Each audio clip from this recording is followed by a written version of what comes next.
Welcome to Flash News Now. Here are today's top 12 stories. US and Iran exchange strikes across Middle East for second day in a row.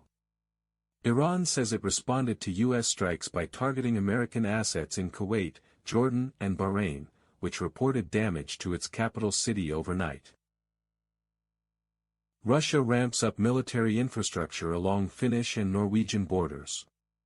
Press review, Thursday, June 11. First, the latest news from Russia.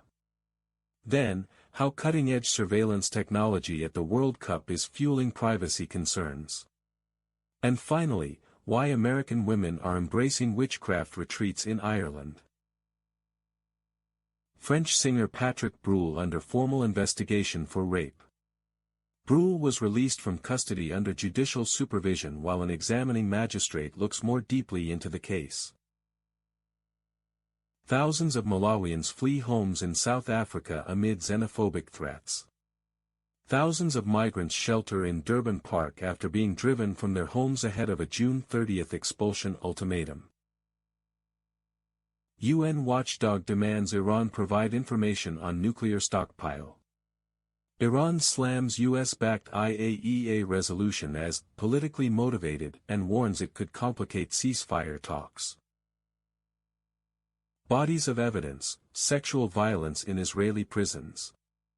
For years, Palestinian prisoners reported mistreatment in Israeli custody. Post-October 7 claims include sexual violence. U.S. releases video of warship firing missiles in strikes on Iran. Video released by U.S. Central Command shows what the military says are self-defense strikes on Iranian targets. World Cup 2026, full match schedule, groups, teams and start times.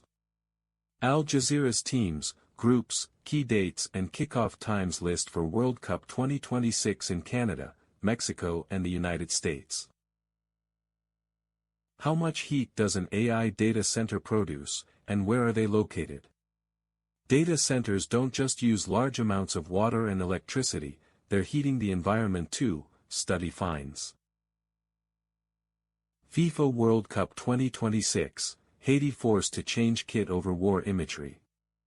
The timing of Haiti's kit redesign exposes a rare clash between sport, memory politics and FIFA's expanding brand control agenda just as the 2026 World Cup mobilizes unprecedented commercial and diplomatic stakes for the United States, Canada and Mexico. By stripping a graphic of the 1803 Battle of Vertières, Haiti's defining anti-colonial victory, from the national team's jersey, the Haitian Football Federation signals both a sensitivity to the global audience's appetite for clean imagery and a defensive posture against potential backlash from sponsors wary of war-related iconography. Thailand court sentences 2 men to death for 2015 Bangkok bombing. The timing is significant. It comes as the Thai government, still grappling with a surge in domestic anti-government protests and a weak economy, seeks to project an image of decisive law and order action to placate an international audience that has become increasingly concerned about regional security spillover.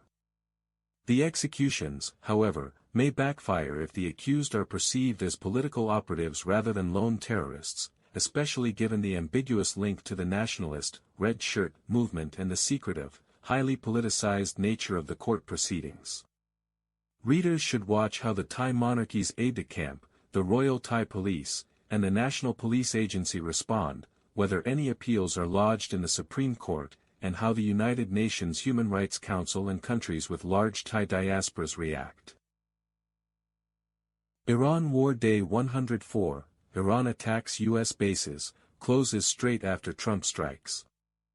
The timing of Tehran's escalation is pivotal because it converges 3 volatile variables: a U.S. administration still wrestling with its post-Trump foreign policy legacy, a global oil market already jittery from supply chain disruptions, and a regional security architecture that hinges on the uninterrupted flow through the Hormuz choke point. By sealing the strait and striking bases in Kuwait, Bahrain and Jordan, Iran forces Washington to choose between a calibrated response that risks widening a flashpoint into a broader conventional war and a restrained posture that could embolden other anti-US. That was your Flash News Now bulletin. Subscribe for more.